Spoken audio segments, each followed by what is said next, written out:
अस्सलाम वालेकुम viewers, welcome to my YouTube channel. Viewers, दांत का दर्द एक ऐसा दर्द है जिसकी वजह से इंसान को एक पल भी सुकून नहीं होता। दर्द तो दांत में होता है मगर महसूस ऐसे होता है कि कान और सर भी फटा जा रहा हो। तो व्यूवर्स, अब आपकी परेशानी खत्म, क्योंकि आज मैं लाया हूँ दांतों का एक ऐसा मुजर्रब मंजन जिसके इस्तेमाल से दांतों का दर्द चाहे नया हो या पुराना, अंदरूनी हो या बैरूनी, इसके इस्तेमाल से हमेशा हमेशा के लिए ख़त्म हो जाएगा। इसके अलावा दांत को कीड़ा लगना और मांसखोरा के लिए भी आला दर्जे की दुआ है।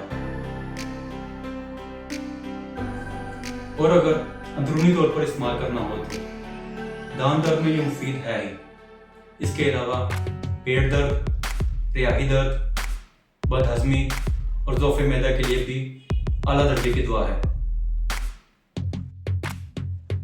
तो चलते हैं अब नुस्खे की तरफ। अज्जा: लौंग 1 तोला, अजवाइन देसी 5 तोला, अक्कर कड़ा 5 तोला, नशादर 5 तोला,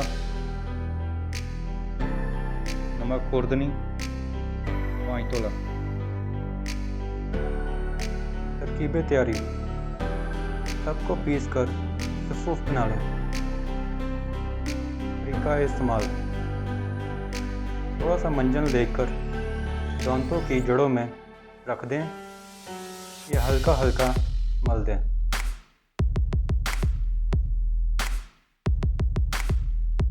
नोट: अफ़ालो असरात में गर्म खुश्क है। ब्लड प्रेशर के मरीज़ नुस्खा में नमक इस्तेमाल न करें। मर्दों में टेस्टोस्टेरोन हार्मोन को बढ़ाता है और औरतों में एस्ट्रोजन हार्मोन को बढ़ाता है। जिस्म को देर पर जवान रखने वाले हार्मोन को बढ़ाता है और मुंह की बदबू को दूर करता है, जो कि पायूरिया की वजह से होता है। उम्मीद है आपको ये वीडियो पसंद आएगी। मज़ीद ऐसी वीडियोस के लिए चैनल को सब्सक्राइब करें और बेल आइकन के बटन को प्रेस करें। शुक्रिया।